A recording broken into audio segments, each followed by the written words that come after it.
मुझे इस टेबल को हटाना पड़ेगा, ये तो बहुत भारी है। फेलिक्स, फेलिक्स, क्या तुम यहाँ आकर मेरी मदद कर दोगे टेबल हटाने में?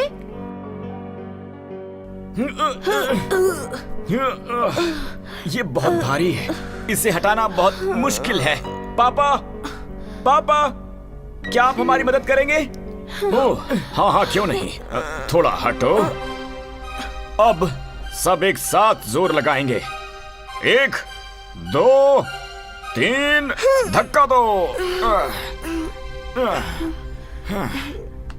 दादाजी, अकेली माँ से टेबल नहीं हटा, माँ और पापा से भी एक साथ टेबल नहीं हटा, लेकिन जब आप गए तो टेबल हट गया। आप बहुत स्ट्रॉन्ग हैं।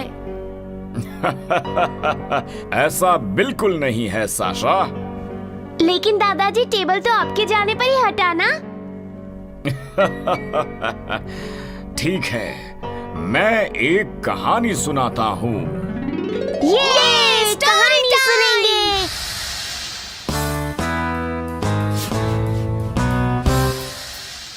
बहुत समय पहले एक शिकारी अपना जीवन चिड़ियों को फंसाकर उन्हें अमीर लोगों को बेचकर चलाता था। कितना अच्छा जाल है। मैं कुछ दाना डालकर चिड़ियों को बेवकूफ बनाता हूँ। और फिर मैं शाम को आऊंगा देखने कि मुझे कितनी चिड़िया मिली हैं। कुछ समय बाद कबूतरों का एक झुंड उसके ऊपर से उड़ा। देखो दोस्तों, यहाँ कितने सारे दाने पड़े हैं। चलो यहाँ रुकते हैं। ओह नहीं, ये तो एक जाल था। अब हम बाहर नहीं निकल पाएंगे। हम सब मर जाएंगे। शांत, सब लोग शांत हो जाओ, घबराओ मत। देखो दोस्तों, अगर घबराओगे तो तुम और ज्यादा फंसते चले जाओगे। शांत रहो और मुझे सोचने दो।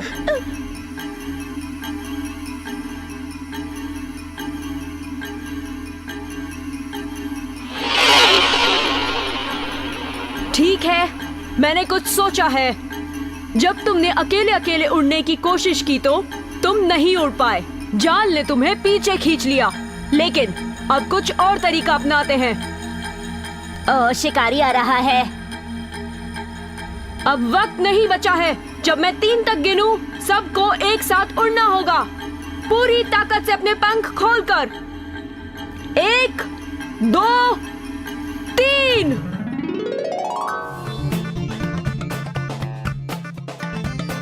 ओ नहीं, मेरे कबूतर!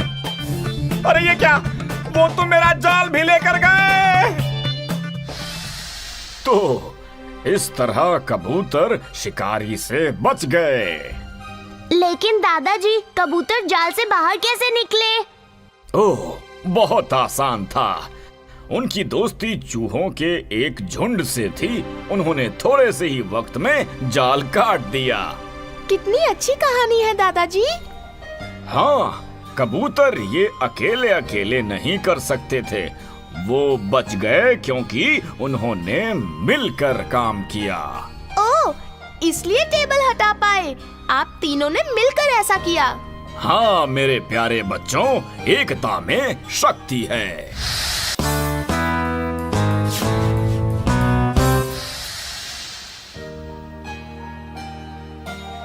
शाइनी, आज तुम्हारी बहन इतनी दुखी क्यों है? माँ, ग्रुप सिंगिंग क्वायर की वजह से। क्यों? क्या हुआ? माँ, सिंगिंग ग्रुप की सभी बड़ी लड़कियाँ बोलती हैं कि मैं अच्छा नहीं गाती हूँ। नहीं साशा, तुम तो बहुत अच्छा गाती हो। मैं जानती हूँ, पर मैं करूँ क्या? मैं छोटी हूँ ना। ठीक है, तो तुम्हें खुश करने के लिए एक कहानी सुनाती हूँ। सुनोगे ना? ये कहानी सुनेंगे।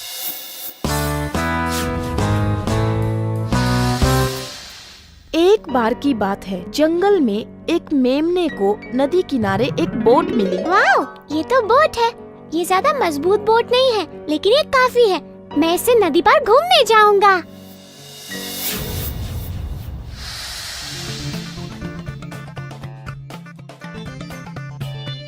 अरे वाह मेमने, तुम्हें एक बोट मिल गई है ना? क्या तुम मुझे भी घुमाने ले चलोगे?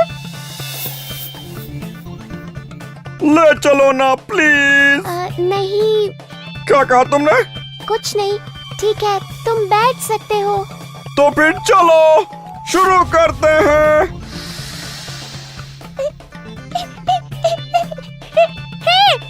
क्या तुम बोट राइड के लिए जा रहे हो?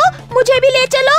नहीं ले जा सकते, बोट पहले से ही कमजोर है, ये टूट जाएगी। मान भी जाओ, मेरा कितना वजन है, ले चलो ना। ठीक है, कूद कर आ जाओ।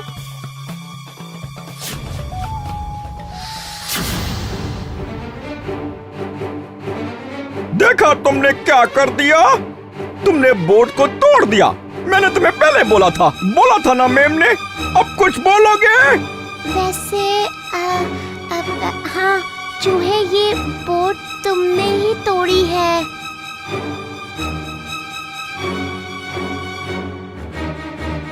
नहीं रुको, मैं क्यों जाऊं? मैं छोटा हूँ इसलिए मुझ पर इल्जाम लगा रहे हो। मैं छोटा जरूर हूँ लेकिन कमजोर नहीं, समझे तुम? तो इस कहानी से क्या सीख मिलती है? तुम बेशक छोटे हो पर तुम्हें डरना नहीं चाहिए। जाओ, जाकर उन लड़कियों से बात करो और फिर देखना बदलाव। ठीक है, मैं करूँगी माँ।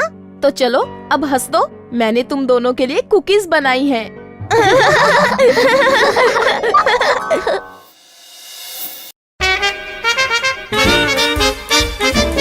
कुकू टीवी।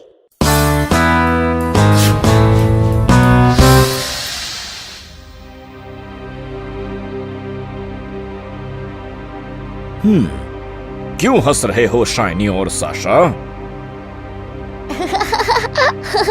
चलो ना, बताओ भी, तुम क्यों हंस रहे हो? दादाजी तो अपने साइंस टीचर के ऊपर हंस रहे हैं। क्यों? इसमें हंसने वाली कौन सी बात है? दादाजी वो बहुत ही फनी है। और उनकी नाक ऊपर की तरफ उठी हुई है, बहुत फनी है। बच्चों, तुम्हें इस तरह से किसी का मजाक नहीं उड़ाना चाहिए। ठीक है, मैं तुम्हें एक कहानी सुनाता हूँ, फिर तुम समझोगे। कहानी सुनेंगे।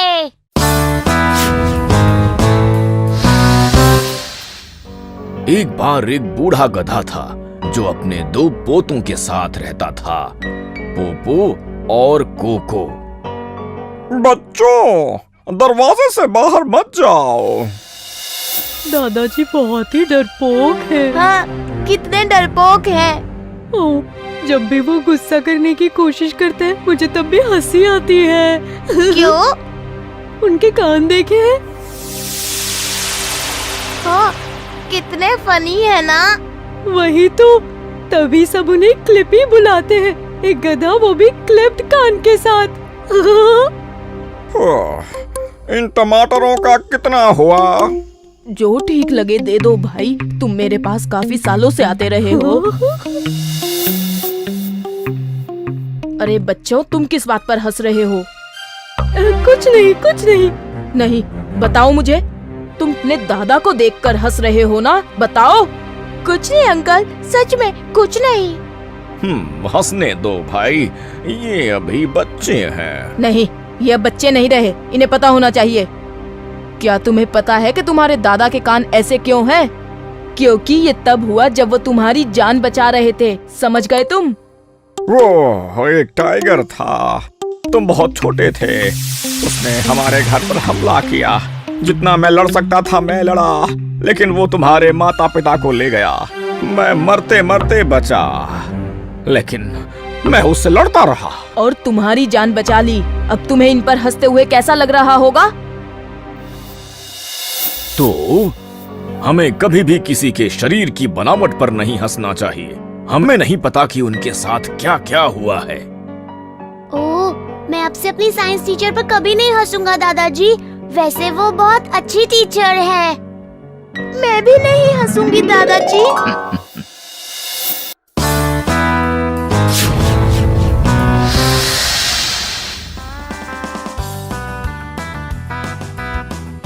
पापा, आज मैं बहुत खुश हूँ। हम मूवी देखने जा रहे हैं। लगता है हम जल्दी आ गए हैं। पिछला शो तो अभी खत्म हुआ ही नहीं है। पापा, हमें पॉपकॉर्न दिलाइए ना। हाँ, कैरेमल पॉपकॉर्न।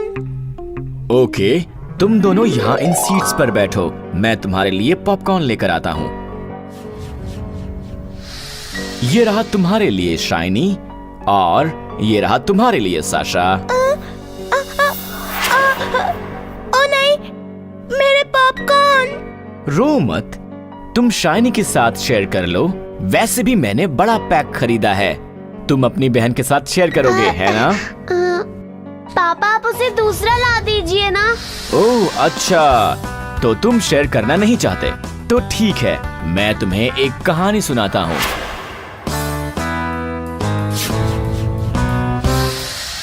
एक घने जंगल में दो सुअर भाई रहते थे, पिगू और पिगी।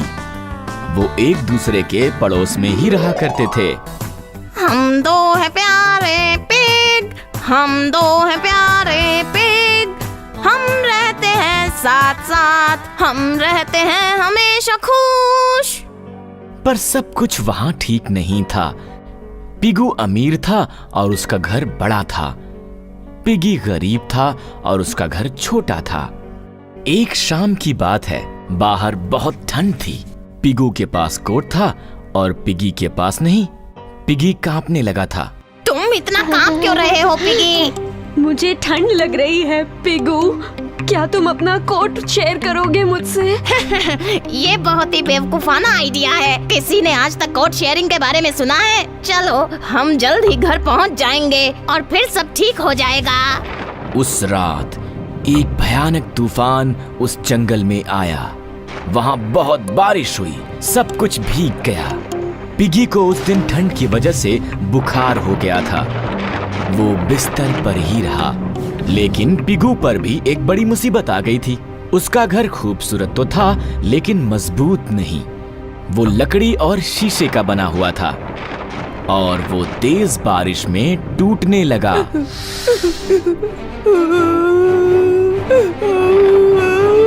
मेरा घर, मेरा घर, मेरा प्यारा सा घर। मैं जानता हूँ मैं पिगी के घर चला जाऊंगा, वो मेरी मदद करेगा। पिगी, पिगी, प्लीज दरवाजा खोलो। पिगी दरवाजा क्यों नहीं खोल रहा? Piggy, piggy. क्या हुआ पिगू? पिगी, मैं बहुत परेशान हूँ, मेरा घर टूट गया है। ओह नहीं, अंदर आ जाओ। इतनी भारी बारिश में मत खड़े रहो, तुम भीग जाओगे और बीमार हो जाओगे। तुम कितने अच्छे हो पिगी, मैंने तो बल्कि तुम्हारे साथ कोट भी शेयर नहीं किया था और तुम अपना घर शेयर कर रहे हो। चलो अंदर आ जाओ, कल जब तूफान रुक जाएगा तुम्हारा नया घर बनाएंगे। भाई तो इसीलिए होते हैं ना। और इस तरह से पीगू ने शेयरिंग की इम्पोर्टेंस सीखी कि बांटने से प्यार बढ़ता है। ये लो, मेरे पॉपकॉर्न में से ले लो साशा। बहुत अच्छे, अब चलो अंदर चलते हैं और मूवी देखते हैं।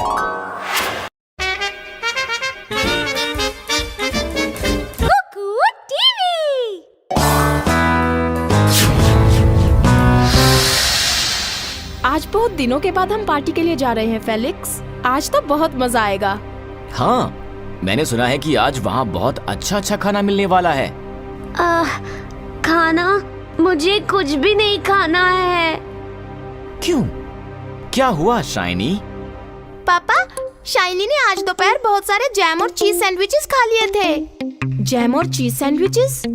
कब? मैंने तो इसे कुछ नहीं दिया। इसने अपने लिए खुद ही बनाए। माँ, कितने खाए थे तुमने? 4 सैंडविचेस? इतने ज्यादा? तभी तुम्हारे पेट में दर्द हो रहा है। पेट दर्द कोई बड़ी बात नहीं है। यहीं पास ही एक डॉक्टर का क्लिनिक है, वहाँ से इसके लिए कोई दवाई ले आते हैं। ये तो 5 मिनट में ठीक हो जाएगा। वैसे तुम अब थोड़ा ठीक लग रहे हो। अब पार्टी में थोड़ा आराम से खाना।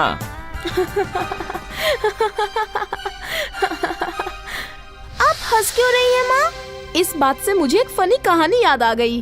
कौन सी? चलो मैं तुम्हें चलते चलते सुनाती हूँ।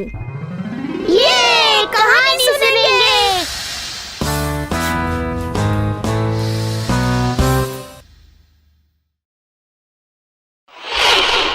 एक लोमड़ी थी जो बहुत लालची थी। वो अपना पूरा दिन खाना ढूंढने में लगा देती थी। चाहे उसे भूख भी न लगी हो। एक दिन खाना ढूंढते हुए वो एक पुराने पेड़ के होल के पास पहुंची। ओह, इस होल में जरूर कुछ है। मैं इसे सूंघ सकती हूँ। वाह, यहाँ शायद खाना रखा है। और वहाँ सच में खाना था। एक दिन पहले एक शिकारी अपना लंच बॉक्स उस पेड़ के होल में भूल गया था।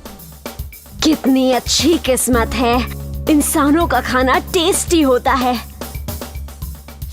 ओह, मैं तो इसे बिना रुके ही खाती चली जा सकती हूँ। यहाँ तो बहुत सारा खाना है। ये मेरी जिंदगी का सबसे बढ़िया दिन है। आखिरकार ये खत्म हुआ। क्या दावत थी। अब मैं घर जाकर लंबी नींद लूंगी।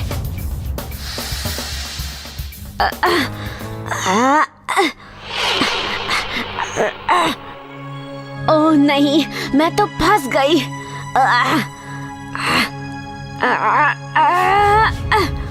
और तभी शिकारी अपना टिफिन बॉक्स ढूंढते हुए वहाँ आ पहुँचा। वाह, यहाँ एक लोमड़ी फंस गई है। कितनी अच्छी खाल है इसकी। आज का दिन तो बहुत अच्छा है।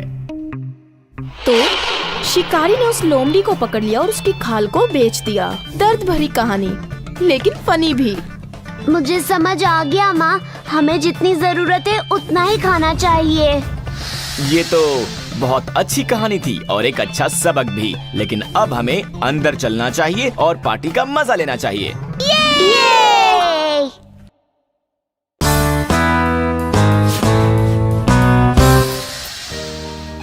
माँ, अगले हफ्ते हमारी क्लास में ड्राइंग कंपटीशन है। अच्छा, तो आज शाम से ही इसकी प्रैक्टिस करते हैं। लेकिन माँ, ये जरूरी नहीं है। मैम ने कहा है कि जो लोग इसमें हिस्सा लेना चाहते हैं वो ही आएं। तो क्या तुम इसमें हिस्सा नहीं लेना चाहते? उसका क्या फायदा माँ, हम दोनों की ड्राइंग बहुत ही खराब है। हम जीतेंगे ही नहीं। और ये तुमसे किसने कहा? जीतने और हारने से कोई फर्क नहीं पड़ता, बस मेहनत करो।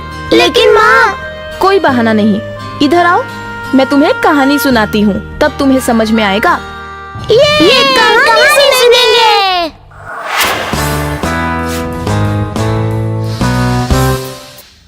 एक जंगल में एक छोटी सी चिड़िया अपनी माँ के साथ रहती थी। उस चिड़िया का नाम था टाइनी। टाइनी बहुत छोटी थी और चुलबुली भी। लेकिन एक ऐसी बात भी थी जिससे टाइनी खुश नहीं थी। क्या हुआ टाइनी? कुछ नहीं। मैं समझ गई। तुम फिर से चील के कारण दुखी हो रही हो, है ना? माँ, बताइए ना, मैं इतनी छोटी क्यों हूँ? मैं चील जितना ऊंचा कभी क्यों नहीं उड़ सकती? टाइनी, टाइनी, मैं तुम्हें अक्सर बोलती हूँ कि इसके बारे में मत सोचा करो। प्रकृति ने हम चिड़ियों को चील से अलग बनाया है। तुम सिर्फ अपनी अच्छाइयों के बारे में सोचो। लेकिन माँ। ठीक है, मेरे साथ आओ। अरे ये क्या है माँ? मेरी प्यारी टाइनी, ये एक जादुई पेड़ है। अगर तुम चील की तरह उड़ना चाहती हो तो इसका फल तुम्हारी मदद कर सकता है। सच में? तुम्हें बस इतना करना है कि जब भी तुम्हें चील दिखाई दे, तुम्हें बस एक बेरी खानी है और तब जितना ऊंचा उड़ सको उड़ जाना। ठीक है टाइनी? बस इतनी सी बात? क्या मैं भी कभी चील के जितना ऊंचा उड़ पाऊंगी? हाँ, सिर्फ 1 महीने में। तुम्हें थोड़ा धैर्य रखना होगा। वाह, मैं ये जरूर करूंगी।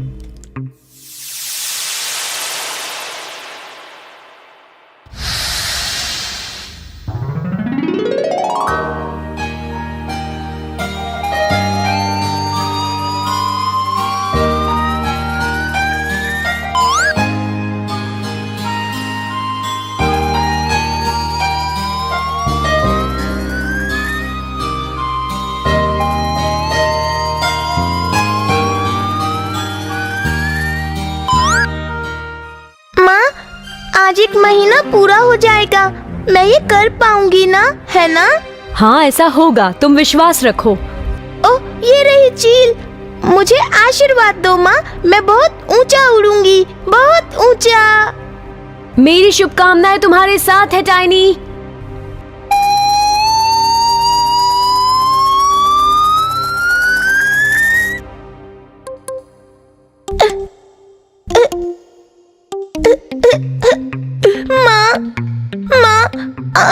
मुझसे झूठ क्यों बोला? मैं चील के आसपास भी नहीं पहुंच पाई और फल बिल्कुल बेकार है। तुम्हें सच में लगता है कि ये बेकार है टाइनी? तुम 1 महीने पहले का सोचो। तुम 1 फुट ऊपर तक भी नहीं उड़ सकती थी और अब तुम उस नारियल के पेड़ से भी ऊपर उड़ रही हो। क्या तुम्हें जादू दिखाई नहीं दे रहा? ये मैंने किया? हाँ, ये तुम्हारी ही सफलता है। तुमने अपने आप को अच्छा बनाया है। प्रतियोगिता में हारने से कोई फर्क नहीं पड़ता है टाइनी। वाह, मैं सच में नारियल के पेड़ से भी ऊंचा उड़ गई। तो यही एक कंपटीशन का मकसद होता है शाइनी साशा। इससे कोई फर्क नहीं पड़ता कि तुम हारो या जीतो, बस वो तुम्हें हर बार और बेहतर बनाता है। तो अब तुम ड्राइंग कंपटीशन में जाओगे ना? हाँ माँ।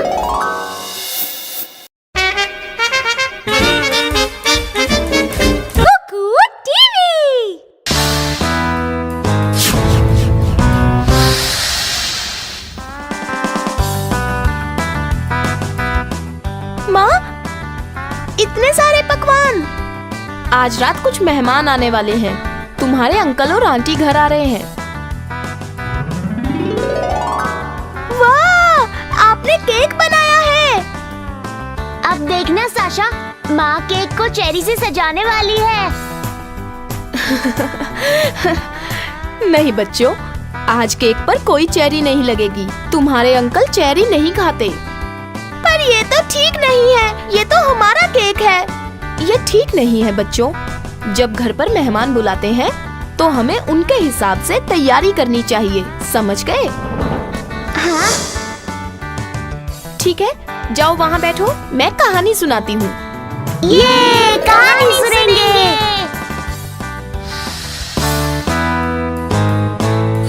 बहुत पहले एक फॉक्स और स्टॉर्क पड़ोसी की तरह जंगल में रहते थे। वो एक दूसरे को ज्यादा परेशान भी नहीं करते थे, लेकिन फॉक्स बहुत चालाक थी।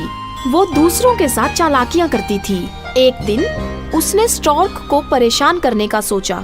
हेलो मिस स्टॉर्क, कैसी हैं आप?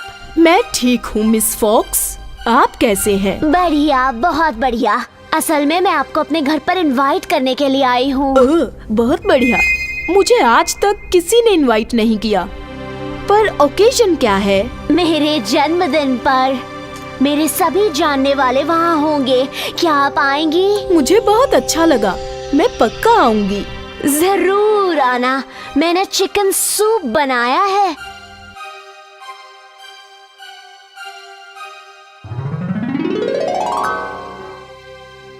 फॉक्स इस पार्टी के लिए बड़ी तैयारी कर रही होगी। अब मुझे तैयार हो जाना चाहिए। Oh, hello Miss Fox, happy birthday. Oh, आने के लिए शुक्रिया मिस स्टॉर्क। अंदर आ जाइए, डिनर तैयार है। सच में खुशबू तो बहुत अच्छी है। चलो चलते हैं। शुक्रिया मिस फॉक्स इस सब के लिए। ओह, अब रुकिए मत मिस स्टॉर्क, ये रहा सूप, हम दोनों के लिए गर्मा गर्म तैयार। मैं इंतजार नहीं कर सकती। चलिए पीते हैं।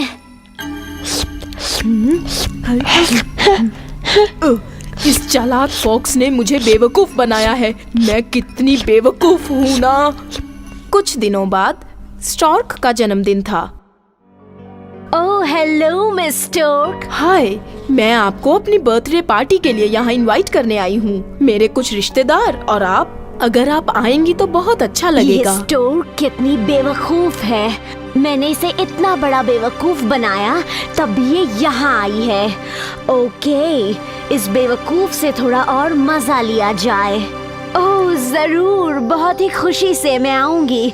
आप कितनी अच्छी हैं कि आपने मुझे इनवाइट किया। कब है वैसे? अभी 1 घंटे में। उम्मीद करती हूँ कि आप बिजी नहीं होंगी। नहीं नहीं, कुछ खास नहीं। तब तो ठीक है, जल्दी आइएगा। मेरी बहन चिकन सूप बना रही है और वो बहुत अच्छा खाना बनाती है। आज तो बहुत ही बढ़िया दावत होगी और मैं शेर की तरह भूखी भी हूँ। वाह, आपको यहाँ देखकर बहुत खुशी हुई। आइए आइए, सूप बिल्कुल तैयार है।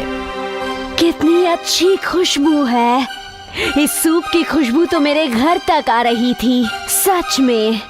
ये रहा आपका सूप मिस फॉक्स, जरूर आपको अच्छा लगेगा।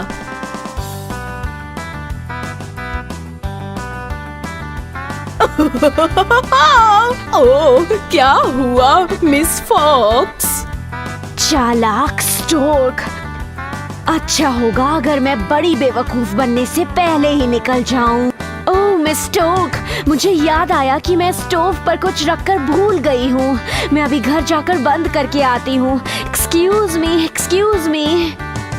बट मिस फॉक्स, क्या आप सूप नहीं पिएंगी?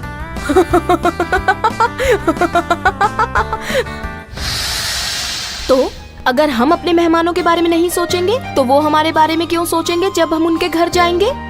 वाह, अच्छी कहानी और बढ़िया डिनर। तो अच्छा चलो, अब आकर मेरी मदद करो। जैसे ही तुम्हारे अंकल आ जाएंगे हम मजे से डिनर करेंगे। आज का दिन बहुत ही बिजी था। फ्यू, अच्छा हुआ कि ये खत्म हो गया। पापा, मैं आपका दोपहर से इंतजार कर रहा था। क्यों शाइनी, कुछ खास बात है? हाँ पापा, मुझे डिक्टेशन टेस्ट में 10 में से 10 मिले हैं और साशा की 4 स्पेलिंग्स गलत हो गई। शाइनी ठीक है, पर तुम्हें खुश नहीं होना चाहिए क्योंकि तुम्हारी बहन ने गलत लिखा। वो और मेहनत करेगी। पर पापा ने बर्गर का प्रॉमिस किया था, अगर फुल मार्क्स आए तो मेरे आए हैं, मुझे बर्गर्स मिलेंगे और साशा को नहीं। दूर हटो, मुझे तुम्हारे बर्गर्स नहीं चाहिए। पर पापा तो बर्गर्स दिलाएंगे। क्यों? बर्गर्स तो तुम्हारे फेवरेट है ना? नहीं, मुझे नहीं पसंद, वो मुझे बिल्कुल पसंद नहीं। तुम दोनों अब झगड़ना बंद करो। तुम दोनों को ही बर्गर्स मिलेंगे। लेकिन नहीं, मुझे वो नहीं चाहिए। मुझे पता है कि तुम्हें चाहिए साशा, ये तुम्हें पसंद है। आप हंस क्यों रहे हैं पापा? इससे मुझे एक कहानी याद आ गई, बस इसीलिए। क्या तुम बर्गर्स खाने से पहले ये सुनना पसंद करोगे? ये कहानी सुनेंगे।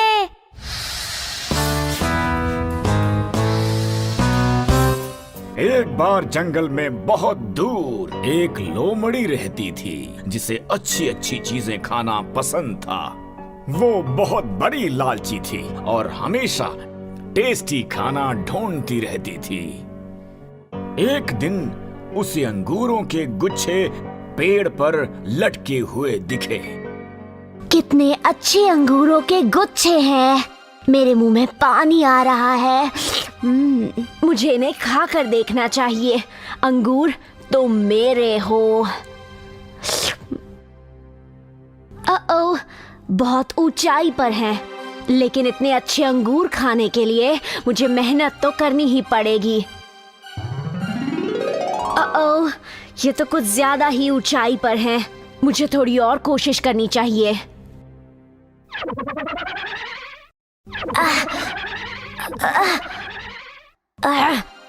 ये अंगूर इतनी ऊंचाई पर क्यों हैं?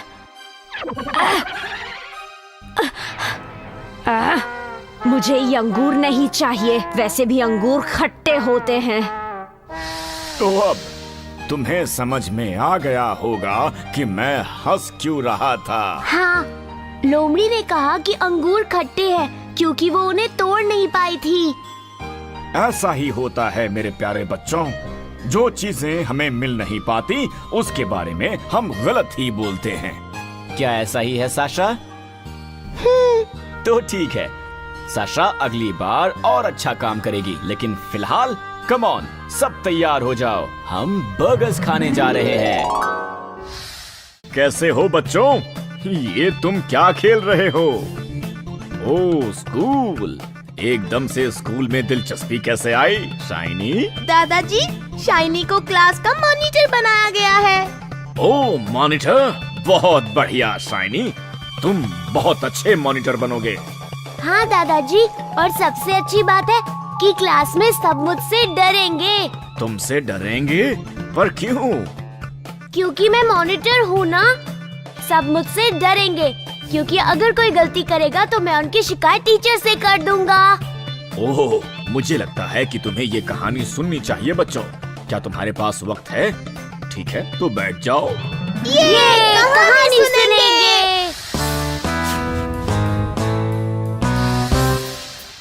एक बार की बात है, एक जंगल में एक शेर रहता था। वो जंगल का राजा था और सभी उससे डरते थे। और इसी शेर का एक सबसे अच्छा दोस्त था और वो दोस्त था एक बिल्ला। शेर उसका ख्याल रखता था। असल में सारे जंगल में एक बिल्ला ही था जो उस शेर से नहीं डरता था। वो बिल्ला शेर के साथ शिकार पर जाता और जब सारे जानवर डर कर भागते तो वो बहुत खुश होता और उन पर हंसता। ये जानवर मुझसे कितना डरते हैं। मैं बिल्कुल जंगल की राजा की तरह ही हूँ। हाँ, तुम बिल्कुल हो। तुम राजा के सबसे अच्छे दोस्त हो। आज हमें थोड़ा काम करना है। भेड़िए जंगल में घुस आए हैं और हमें उन्हें दूर भगाना होगा। पक्का? चलो अभी चलते हैं। वो रहे भेड़िए, चलो मेरी पीठ पर बैठ जाओ। भेड़ियों, भाग जाओ, इस जंगल को अभी खाली कर दो। हाँ, इस जंगल को अभी खाली कर दो। चलो चलते हैं, शेर बहुत गुस्से में है। हाँ, चलो जल्दी से भाग चले। मैं सच में ताकतवर हूँ। मैंने भेड़ियों को भी दूर भगा दिया। बिल्ला सोचने लगा कि वो बहुत बहादुर है, लेकिन असल में जानवर तो शेर से डरते थे। ओ दोस्त, प्लीज शेर को जगा दो। भेड़िए दोबारा से हमला कर रहे हैं। वो मेरे एक दोस्त को मार चुके हैं। मैं अकेले इस काम को कर सकता हूँ। शेर को क्यों जगाना है? हिरन, तुम जा सकते हो, डरो मत। मैं देखता हूँ कि क्या करना है। ये हैं हमारे दुश्मन। भेड़ियों, रुक जाओ। मैं तुम्हें इस जंगल से दूर जाने का हुक्म देता हूँ। ये कौन बच्चा है? तुमने हमें हुक्म देने की हिम्मत कैसे की? तो चलो आओ, इसे सबक सिखाए। नहीं, रुको, नहीं। काश कि तुमने ये बात समझी होती कि जानवर मुझसे डरते थे, तुमसे नहीं मेरे दोस्त, तो ऐसा नहीं होता। ओह मेरे प्यारे दोस्त। तो तुमने देखा शाइनी, तुम अपनी टीचर की ताकत को अपनी ताकत मत समझना। मैं ऐसा नहीं करूँगा दादाजी। मैं इस कहानी को हमेशा याद रखूंगा। हाँ, क्यों नहीं? और क्या अब मैं तुम्हारे स्कूल में स्टूडेंट हो सकता हूँ? जी जरूर दादाजी।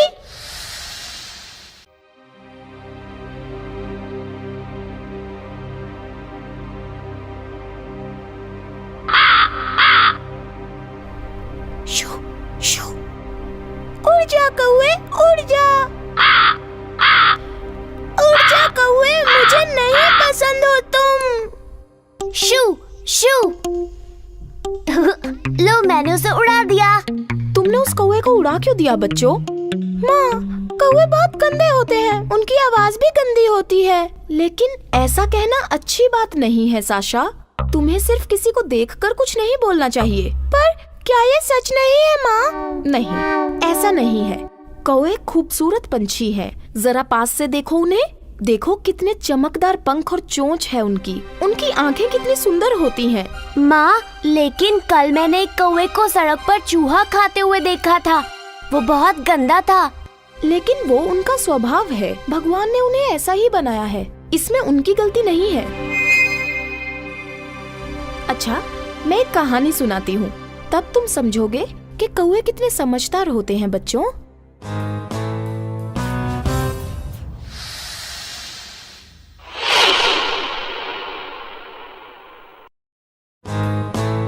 कितनी गर्मी है।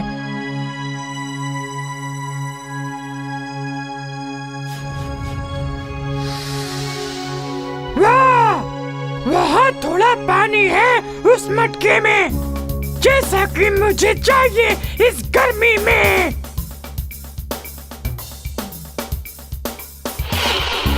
आखिरकार मेरी प्यास बुझ जाएगी।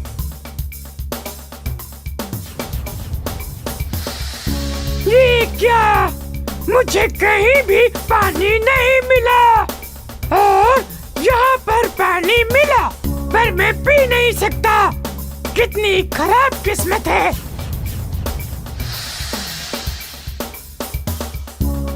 अब अगर मुझे जल्दी पानी नहीं मिला तो मैं प्यास से मर जाऊंगा।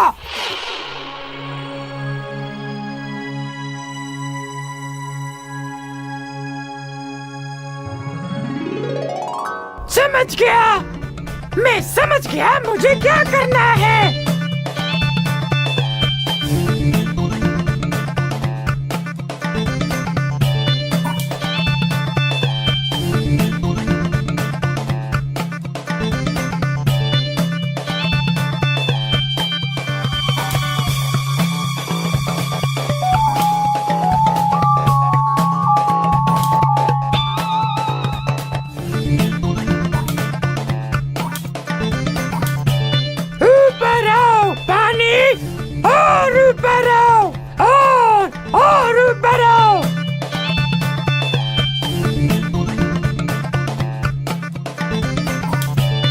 आखिरकार अब मैं देखता हूँ कि पानी तक पहुँच पाता हूँ या नहीं।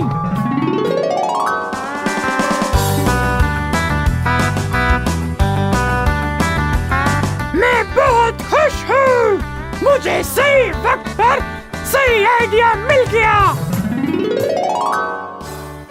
इस तरह से उस समझदार कौवे ने अपने दिमाग का इस्तेमाल किया और उसने अपनी जान बचाई। कितनी इंटरेस्टिंग कहानी है माँ। मुझे नहीं पता था कि कौवे इतने समझदार हो सकते हैं। वो हैं। और एक और सीख भी मिलती है, जब हम किसी परेशानी में हैं, तो हमें ठंडे दिमाग से सोचना चाहिए, क्योंकि परेशानी का हल बिल्कुल सामने हो सकता है। माँ, जल्दी से मुझे एक और ब्रेड दो ना। अच्छा, ये लो।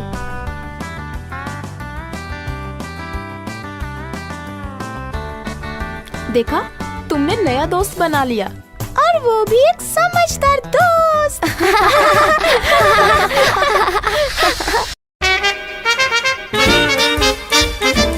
कुकू टीवी।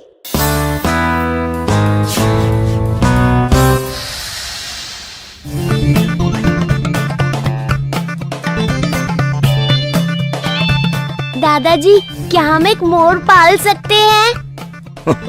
लेकिन तुम मोर क्यों पालना चाहते हो बेटा? दादाजी, क्योंकि उस मोर को देखिए, वो कितना सुंदर डांस करता है। क्या तुम्हें लगता है कि हमारे घर में भी मोर ऐसे ही नाचेगा? हाँ, क्यों नहीं? ओह, तो शायद तुमने पिंजरे में बंद बुलबुल की कहानी नहीं सुनी है। मैं तुम्हें सुनाता हूँ। ये कहानी सुनेंगे।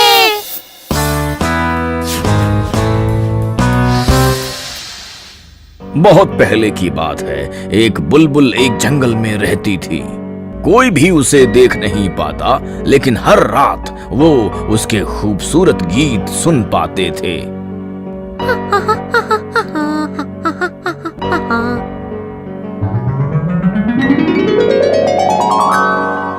यहाँ तक कि शेर, जंगल का राजा, वो भी उसके गानों को पसंद करता था।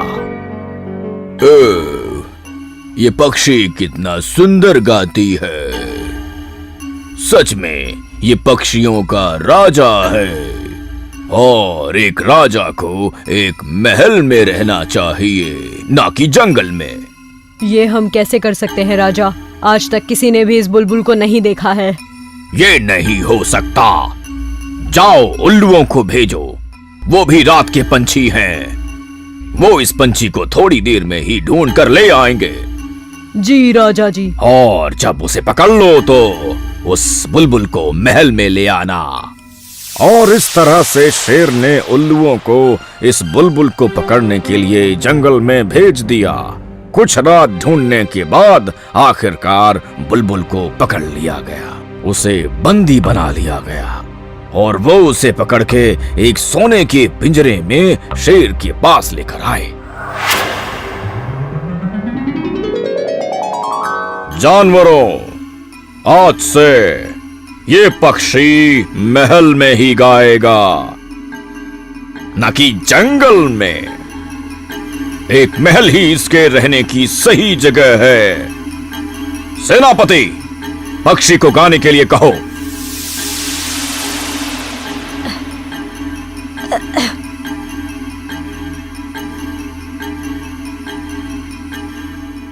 पक्षी गाओ।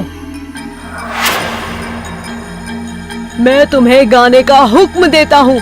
राजा तुम्हें हुक्म देते हैं।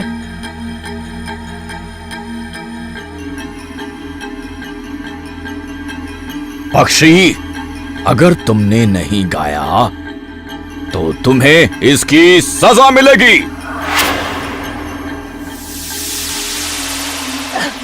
शेर राजा, क्या मैं कुछ कह सकता हूँ? तुम्हारी हिम्मत कैसे हुई? शुक्रिया शेर राजा। मैंने इस जंगल में काफी साल बिताए हैं और जानता हूँ कि सभी जानवर अपनी असली कला खुले वातावरण में ही दिखा सकते हैं। वो वहीं गा सकते हैं। अगर उन्हें वहाँ से निकाल लिया जाए तो वो नहीं कर पाते। ये आपके हुक्म का उल्लंघन नहीं है, ये इनका स्वभाव है। तुम कहना क्या चाहते हो? ये बुलबुल गा नहीं सकती क्योंकि ये एक पिंजरे में है। अगर इसे जंगल में खुला छोड़ देंगे तो ये फिर से गाने लगेगी। आखिरकार राजा मान गया। बुलबुल को छोड़ दिया गया और वो जंगल में फिर से कई सालों तक गाती रही और जानवर उसके मधुर गीत सुनते रहे।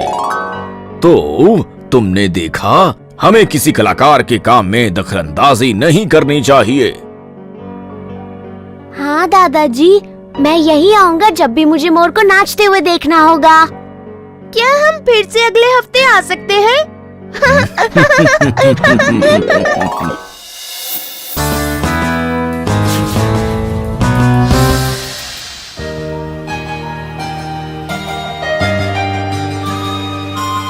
शाइनी, तुम्हारे ये नए दोस्त कौन हैं? वो है जॉन और रॉजर और सभी बड़े लड़के। पापा, वो लोग बहुत गंदे हैं।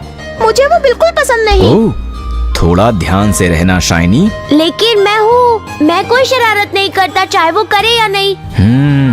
ये खतरनाक है, समझे? शायद एक दिन तुम भी पकड़े जाओ। कैसे पापा? मैं तो कुछ भी नहीं करता। तब तो तुम्हें ये कहानी सुननी चाहिए। ये कहानी सुनेंगे।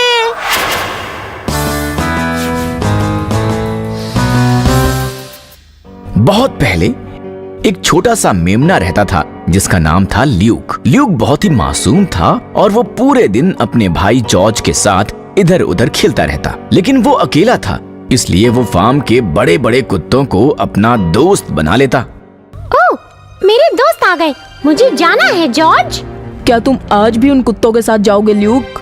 हाँ बिल्कुल, ये सभी मेरे दोस्त हैं। लेकिन ल्यूक, ये सभी बहुत बड़े और खतरनाक दिखते हैं। ये तुम्हारा फायदा उठा सकते हैं और नुकसान भी। तुम बेकार में परेशान हो रहे हो, ऐसा कुछ नहीं होगा। चलो भी लैम्ब, चलो आज पड़ोसियों के बाग में चलते हैं। हाँ, हमने सुना है कि उसके स्टोर में बहुत सारा खाना है। आज तो हमारी दावत हो जाएगी। हम वो खा पाएंगे जो हम चाहेंगे। तुम भी इस दावत का मजा ले सकते हो लैम्ब। कितना मजेदार होगा। मेरे कुत्ते दोस्त सबसे अच्छी चीजें करना जानते हैं। हाँ बिल्कुल, मैं चलूंगा। चलो चलें। क्या दावत है सच में। चलो भीलाम, तुम किस चीज का इंतजार कर रहे हो? इन कुत्तों को ये खाना खाने देता हूँ। मैं अपने लिए कुछ और ढूंढ लेता हूँ। हाँ, ये है ना कुछ मेरे खाने लायक।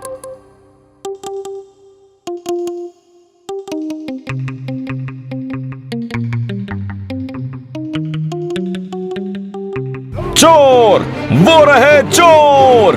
पकड़ लो उन्हें, आज हम इन्हें नहीं छोड़ेंगे। हमारा कीमती मीन चुराया, हिम्मत कैसे हुई? वहाँ पर एक और है। वो भी चोर होगा। लेकिन मैंने कुछ नहीं खाया। मैंने तो मीट भी नहीं खाया। मैं तो बस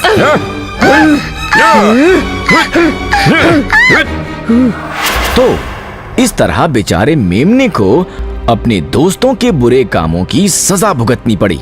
ओह, ये तो बहुत ही खतरनाक है। ये ऐसा ही होता है। तुम अपने दोस्तों की वजह से जाने जाते हो, तो ध्यान रखना। मैं ध्यान रखूंगा पापा।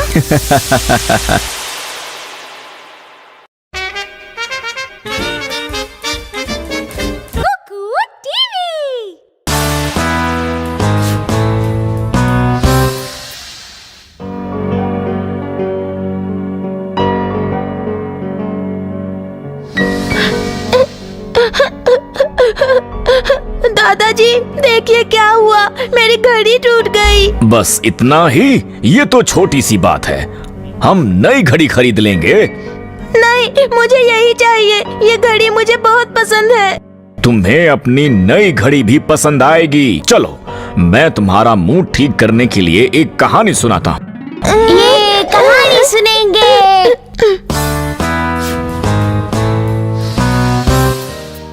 ज्यादा पुरानी बात नहीं है। एक भंवरा एक घर में घुस गया।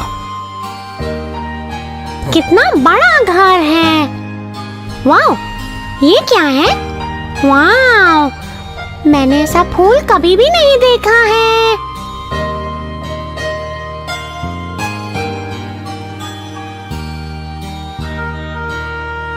ओह, ये कमाल का है। मैंने सोच लिया है, मैं अपना घर इस खूबसूरत फूल में बनाऊंगा। इस तरह भंवरे ने अपना घर उस फूल में बना लिया।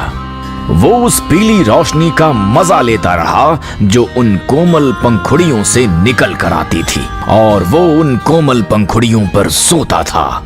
लेकिन कोई भी चीज हमेशा नहीं रहती, है ना? ओह नहीं, मेरे सुंदर घर को क्या हो रहा है? मेरा फूल, मेरा घर। ओह, ये फूल तो अब सड़ गए हैं, इन्हें अब डस्टबिन में फेंक देना चाहिए। मेरा घर बर्बाद हो गया। और उस दिन के बाद से भंवरा दुखी दुखी रहने लगा। उसे अपने घर से इतना लगाव हो गया था कि वो उस जगह से जाना ही नहीं चाहता था। ओह, तुम यहाँ हो? पूरा दिन से तुम कहाँ थे? सब लोग तुम्हें ढूंढ रहे थे। चले जाओ। तुम्हें क्या हो गया है ये?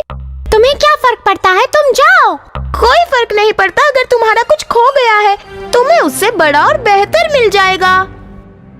इसे कुछ भी नहीं पता, मुझे मेरा घर कभी वापस नहीं मिलेगा। वाह, कितनी बेहतरीन सुबह है। नए फूल लाने का वक्त हो गया है। हाँ, ये क्या? ये तो मेरे पिछले वाले घर से भी बहुत अच्छा है। मेरा नया घर। तो तुमने देखा, अगर तुम्हारा कुछ तुमसे दूर चला जाता है तो उसकी जगह नई और बेहतर चीज आ जाती है। सच में दादाजी? बिल्कुल। चलो, अब चलकर तुम्हारे लिए नई घड़ी खरीदी जाए।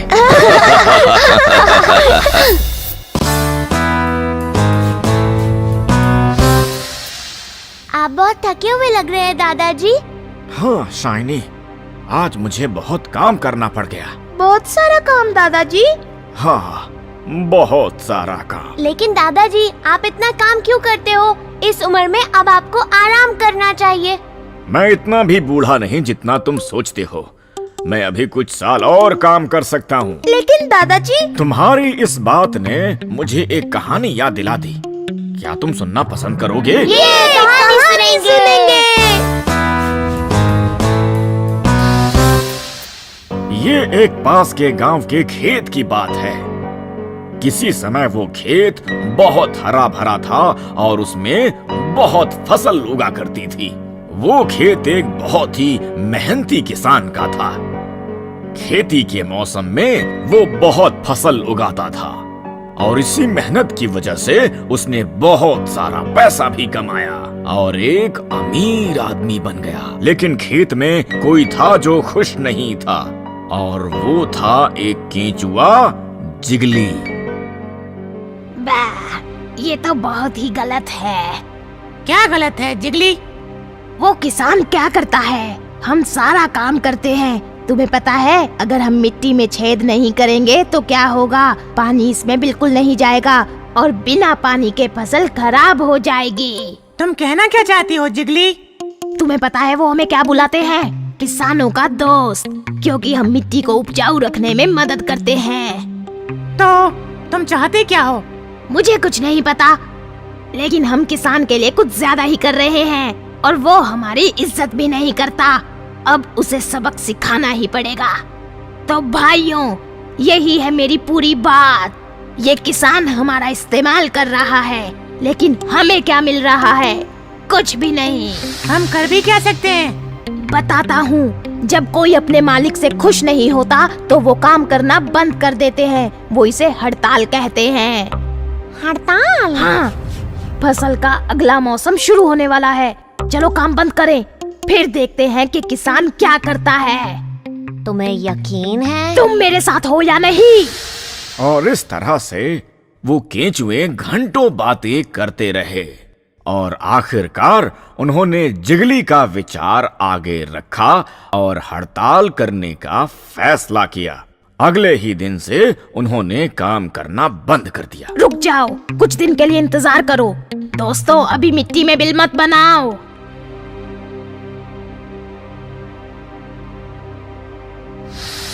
इस साल मिट्टी को क्या हो गया है?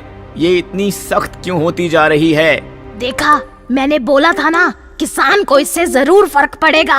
काश कि ये हड़ताल जल्दी खत्म हो जाए। हमारे पास रहने के लिए कोई जगह नहीं है। हो जाएगी, बस थोड़ा इंतजार करो, हो जाएगी। मैं तो बीज भी पहले ही ले आया हूँ, लेकिन इस मिट्टी को क्या हो गया? ये क्या है? मुझे लगता है कि ये मिट्टी बंजर हो गई है। मुझे ये बीज दूसरे खेतों में लगाना होगा। अब ये खेत किसी काम का नहीं। कुछ भी नहीं हुआ जिगली, किसान तो जा रहा है। वो वापस जरूर आएगा। वो नहीं आएगा, उसके पास दूसरे खेत हैं, वो वहाँ चला जाएगा। हम तो बर्बाद हो गए। हमारे बहुत सारे दोस्त पहले ही मर चुके हैं। हमारे घर हमें पानी और खाना देते थे। बिना पानी और खाने के हम मर जाएंगे। तो चलो हम दूसरे खेत में चलते हैं। हम वहाँ कभी नहीं पहुँच पाएंगे, वो हमसे बहुत दूर है। और अगर हम वहाँ पहुँच भी गए तो दूसरे केचुए हमें वहाँ घुसने नहीं देंगे। ओह, मुझसे तो कितनी बड़ी गलती हो गई। तुमने देखा बच्चों, ये एक दुखद कहानी है, लेकिन ये हमें सिखाती है कि हमें अपना काम ईमानदारी से करना चाहिए।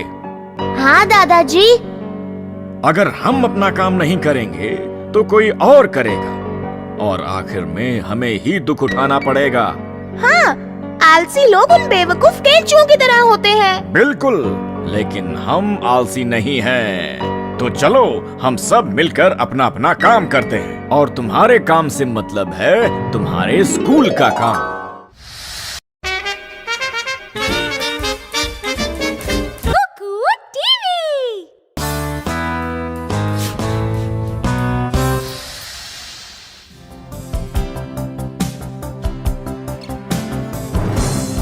पापा, हमारा क्रिकेट मैच आधे घंटे में शुरू होने वाला है। मैं अपनी टीम का कैप्टन हूँ।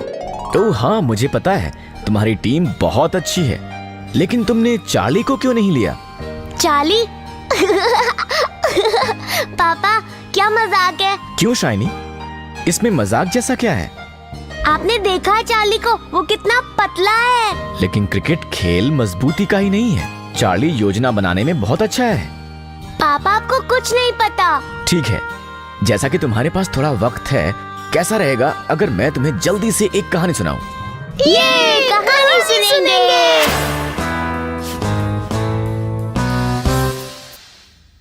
एक बार एक जंगल में एक हिरनी अपने प्यारे से बच्चे के साथ रहती थी, लेकिन कुछ समय बाद ही हिरनी बीमार हो गई। तो उसने अपने बच्चे को अपने भाई के पास भेजने का फैसला किया, जो पास के ही जंगल में रहता था। लेकिन परेशानी ये थी कि वो जंगल बहुत खतरनाक और अंधेरे से भरा था। वहां पर सभी तरह के जंगली जानवर रहा करते थे। उस छोटे से हिरनी के बच्चे को जंगल की दूसरी तरफ कौन लेकर जाता? फिर हिरनी ने बैल के बारे में सोचा, जो उसके बच्चे का सबसे अच्छा दोस्त था। बोलो बहन, तुम्हारा यहाँ कैसे आना हुआ? भाई बैल, मैं चाहती हूँ कि तुम मेरे बच्चे को जंगल की दूसरी तरफ ले जाओ, मेरे भाई के पास। तुम बहुत ताकतवर हो, तुम ये काम पक्का कर पाओगे। लेकिन मैं तो वहाँ पहले कभी नहीं गया। प्लीज भाई, मैं सिर्फ तुम्हें ही जानती हूँ। मेरे मरने से पहले मैं अपने बच्चे को सुरक्षित हाथों में देखना चाहती हूँ। प्लीज भाई। ठीक है, अगर तुम इतना कह रही हो तो, लेकिन मैं कल सवेरे ही निकलूंगा ताकि हम सवेरे जंगल को रोशनी में ही पार कर सकें। ठीक है? ठीक है, मैं फोन को तैयार रखूंगी। क्या मैं भी चल सकता हूँ? पर तुम्हारा ध्यान कौन रखेगा? ओह, मैं अपना ध्यान खुद रख सकता हूँ और मैं फोन का भी ध्यान रखूंगा। हाँ? मैं भी तो फोन का दोस्त हूँ, मैं भी चलूंगा। ठीक है, तो कल सूरज निकलने से पहले तैयार रहना। चलता हूँ माँ।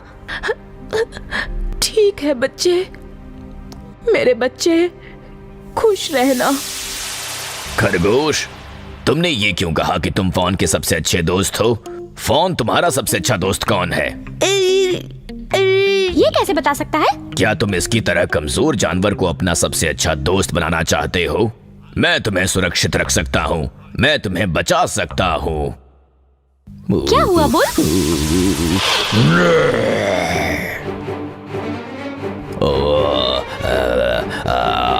अलविदा फोन, और मुझे माफ कर देना।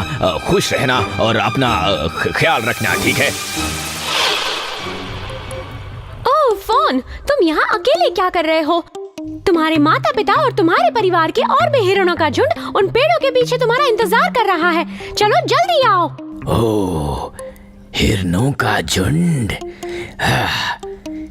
ये तो दावत ही हो जाएगी मेरी। ये पतला दुबला हिरन का बच्चा, इसका क्या करूंगा मैं? शुक्रिया खरगोश, तुमने मेरी जान बचा ली। तुम मेरे सबसे अच्छे दोस्त हो। तो देखा तुमने, हमेशा शक्तिशाली होना ही अच्छा नहीं होता, दिमाग भी चाहिए होता है। ओह, मैं समझ गया। अगली बार पक्का मैं चार्ली को अपनी टीम में रखूंगा।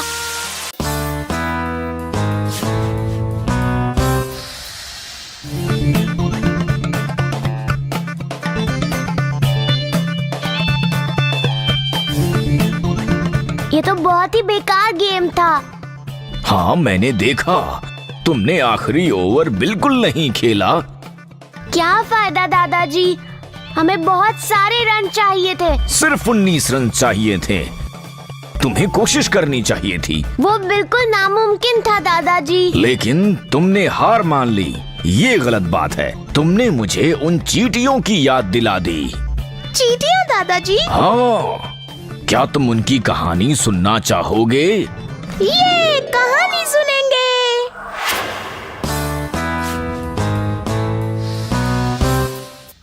बहुत समय पहले एक चींटियों का झुंड एक एंट हिल में रहता था। ये एक बहुत बड़ा झुंड था और उसमें कई 100 चींटियां एक साथ खुशी खुशी रहती थीं। वो एक दूसरे की मदद करती थीं और इसीलिए उनका झुंड और मजबूत होता जा रहा था। और एक दिन बहुत जोर की बारिश हुई। बारिश का पानी उनके घरों में घुस गया था। ओह नहीं, हम बर्बाद हो गए। ये पानी हमारे सभी घर में घुस रहा है। मेरे बच्चे, मेरे बच्चे। भाग जाओ, जितनी दूर जा सको चले जाओ। क्या तुम हमारे साथ नहीं आ रहे हो जॉनी? यहाँ से निकलने का कोई रास्ता नहीं बचा। देखो, जमीन पर पानी ही पानी है। लेकिन हम कर क्या सकते हैं? ओह, हम पक्का डूब जाएंगे। लेकिन यहाँ से निकलना तो पड़ेगा ही। नहीं, यही रहो। मैं उस रास्ते नहीं जा सकता जहाँ मौत पक्की हो। मैं हार नहीं मानूंगा। ठीक है, जो तुम्हें सही लगे वो करो। मैं दूसरों के साथ जा रहा हूँ। ओह, मेरे प्यारे दोस्त।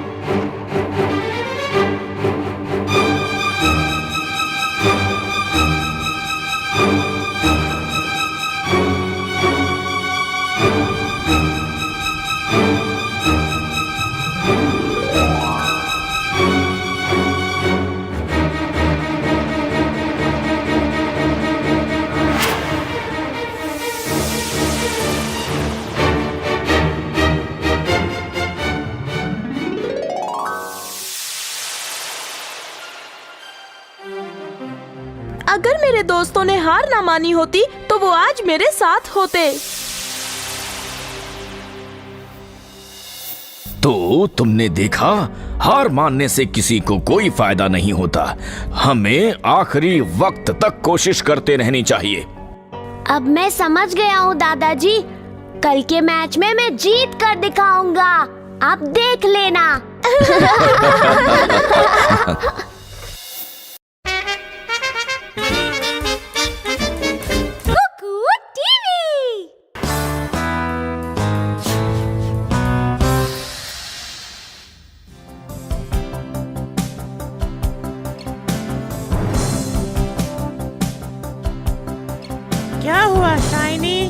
कुछ समझ नहीं आ रहा, ये गेम नहीं चल रहा। क्या तुम इसे चला सकते हो? मैं कोशिश करता हूँ लेकिन पता नहीं। ठीक है, तब मैं अपने घर जा रहा हूँ। माँ इंतजार कर रही होगी। मैं भी जा रहा हूँ। लेकिन रुको, हम कुछ और खेल लेते हैं ना। कोई बात नहीं, ठीक है, हम फिर आ आएंगे जाएंगे, शाइनी। बाय। तुम इतनी उदास क्यों हो शाइनी? पापा मेरे दोस्त चले गए। उन्हें तो घर जाना ही था, है ना? लेकिन पापा वो घर इसलिए चले गए क्योंकि मेरा गेम रुक गया था। ये फालतू गेम है। तो इसका मतलब ये हुआ कि वो तुम्हारे सच्चे दोस्त नहीं है। वो सिर्फ तुम्हारी गेम के लिए तुम्हारे पास आए थे।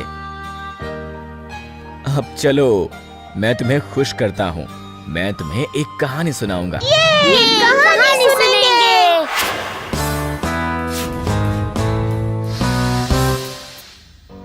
बहुत समय पहले की बात है। एक घने जंगल में एक खास किस्म के कबूतर ने जन्म लिया। वो इसलिए खास था क्योंकि उसके जन्म के वक्त उसके सिर पर एक चमकदार हीरा जड़ा हुआ था और बहुत जल्द ये बात सभी पक्षियों में फैल गई। दूर दूर से पक्षी उसे देखने के लिए आने लगे और उन्हें इस खास किस्म के सिर पर ताज्जुब होता। जैसे जैसे स्पार्कली बड़ा हुआ, हाँ, उसका यही नाम था, अपने आप ही उसके बहुत सारे दोस्त बन गए। सभी उसके इस खास किस्म के तोहफे में रुचि रखते थे और स्पार्कली को भी इसे दिखाने में मजा आता था। ए स्पार्कली, फिर से वो ट्रिक करो ना प्लीज। हाँ स्पार्कली, प्लीज प्लीज एक बार फिर करो ना। ठीक है, मैं सूरज की रोशनी में खड़ा होता हूँ, तुम वहाँ खड़े हो जाओ।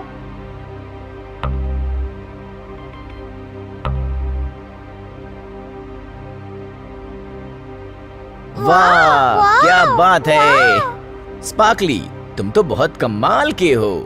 शुक्रिया। चलो अब कुछ खेलते हैं। हाँ। और तभी एक दिन बहुत ही दुखद घटना हुई।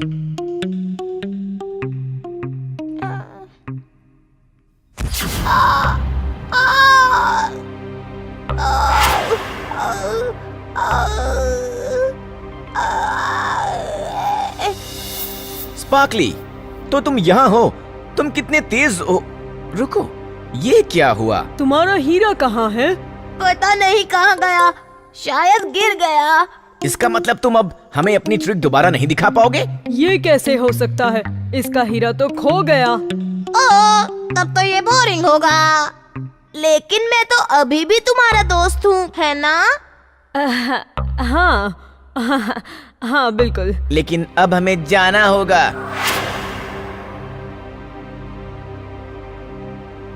लेकिन रुको। और फिर वो स्वार्थी पक्षी कभी वापस नहीं आए। वो तो हीरे में रुचि रखते थे, उन्हें स्पार्कली में जरा भी रुचि नहीं थी। वैसे भी ऐसे मतलबी दोस्त किसे चाहिए, उन्हें जाने दो। लेकिन देखो, तुम्हारा एक सच्चा दोस्त वापस आ गया है। दरवाजे पर देखो। शाइनी, क्या तुम बाहर आकर मेरे साथ खेलोगे? हाँ जरूर। जरा रुको राजू, हम आ रहे हैं।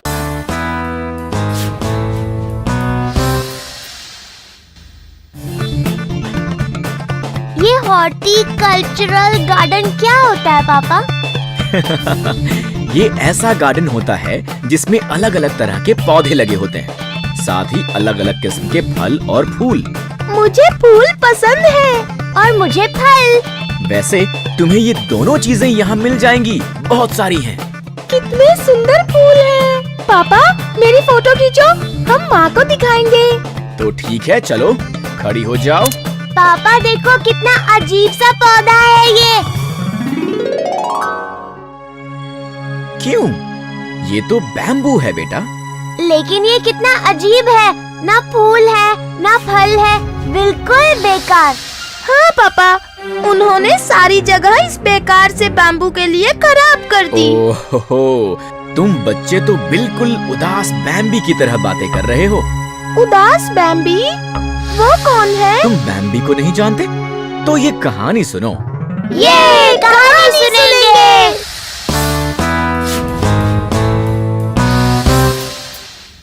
बहुत पहले की बात है, एक जंगल में एक छोटा सा बैम्बू का पौधा था। वो बहुत ही प्यारा था और सभी बड़े बैम्बू के पेड़ उससे बहुत प्यार करते थे और उन्होंने उसका नाम रखा बैम्बी। सब लोग उससे बहुत प्यार करते थे, पर फिर भी वो खुश नहीं थी। क्या हुआ बैम्बी? आजकल तुम बहुत दुखी रहती हो। ओह, ऐसा कुछ नहीं है। नहीं, कोई तो बात जरूर है। बताओ बैम्बी, क्या पता हम कुछ मदद कर सकें? नहीं, तुम इसमें कोई मदद नहीं कर सकते हो। ठीक है, अगर तुम नहीं बताना चाहती तो रहो परेशान। मैं किसी काम की नहीं हूँ। क्यों? तुम ऐसा क्यों सोचती हो? जरा देखो मुझे, जंगल के दूसरे पौधों की तरह ना तो मुझ पर फूल आता है और ना ही कोई फल। वो बहुत सुंदर हैं। कीड़े मकोड़े अक्सर उनके पास आते हैं। मुझे मिलने कोई नहीं आता। तो क्या ये है तुम्हारी परेशानी? मेरी तो शाखाएं भी नहीं है। मैं तो बस एक सीधी लाइन की तरह बढ़ती ही रहूंगी हमेशा, बस, और कुछ भी नहीं। इसमें क्या मजा है? मैं बिल्कुल बेकार हूँ, बेकार। ठीक है, मैं समझता हूँ कि तुम कैसा महसूस कर रही हो, लेकिन तुम कल दोपहर तक इंतजार करो। जब स्कूल से वापस आते बच्चे यहाँ से गुजरेंगे, फिर हम इस बारे में बात करेंगे। क्या बात करेंगे? तुम्हें पता चल जाएगा। वो बैम्बू का बाग स्कूल को जाने वाले रास्ते पर ही था। हर दोपहर बच्चे उसी रास्ते से घर वापस जाते थे। वो देखो, उन बच्चों को देखो, वो इधर ही आ रहे हैं। देखो उस बच्चे के हाथ में क्या है? वो तो एक किताब है। बिल्कुल सही। और तुम्हें पता है किताबें कैसे बनती हैं? कागज से। और कागज किससे बनता है? हमसे। कागज बनता है बैम्बू से। और इन किताबों में सारी दुनिया का ज्ञान होता है, जिसे ये बच्चे पढ़ते हैं। तो इस तरह से हम हुए ज्ञान के साधन। साधन तो नहीं, लेकिन बिना कागज के। अच्छा रुको, उस लड़के को देखो। क्या तुम्हें पता है उस लड़के के हाथ में क्या है? ये तो कुछ स्टिक जैसा लग रहा है। कोई ऐसी वैसी स्टिक नहीं है, ये बांसुरी है। इससे संगीत निकलता है। वाह, ये तो बहुत सुंदर धुन है। और ये ही नहीं, लोग हमारा इस्तेमाल सुंदर फर्नीचर और सजावट के सामान के लिए भी करते हैं। यहाँ तक कि खाने के सामान भी हमसे बनते हैं। सच में? हाँ बैम्बी। तो क्या हुआ अगर हमारे ऊपर फूल और फल नहीं लगते? हमारा इस्तेमाल लंबे वक्त के लिए होता है। हमारे अंदर का ज्ञान और संगीत लंबे वक्त तक जिंदा रहता है। तो अब बताओ कि तुम बैम्बू के पेड़ के बारे में क्या सोचती हो? अरे पापा, ये तो कमाल का है। पापा, मैंने कभी नहीं सोचा था कि वो इतने काम आता है। हाँ, इससे पता चलता है कि दुनिया की हर एक चीज का कुछ न कुछ इस्तेमाल जरूर होता है। इस दुनिया की कोई भी चीज बेकार नहीं होती। चलो अब चलते हैं और दूसरे पौधे देखते हैं। हाय, मैं हूँ शाइनी। अगर आप मुझे ऐसे ही देखना चाहते हैं तो इस वीडियो को जरूर शेयर करें, और हाँ, इस चैनल को भी सब्सक्राइब करना ना भूलें।